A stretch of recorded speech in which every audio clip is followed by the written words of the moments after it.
અંજારના પ્રોહિબિશનના ગુનામાં છેલ્લા 2 વર્ષથી નાસ્તો ફરતો કુખ્યાત બુટલેગરને આખરે પૂર્વ કચ્છ એલસીબીએ ગાંધીધામથી ઝડપી પાડી અને ધોરણસરની કાર્યવાહી હાથ ધરવામાં આવી હતી.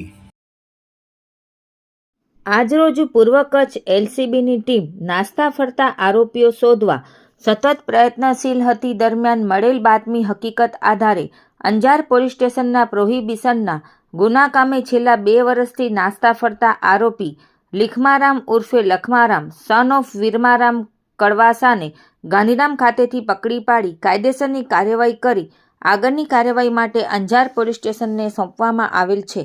આ કામગીરી લોકલ ક્રાઇમ બ્રાન્ચના PI NN Chudasama, PSI MV Jadeja તથા એલસીબી સ્ટાફ દ્વારા કરવામાં આવેલ છે. રિપોર્ટ ભારતી માખીજાણી, અંજાર.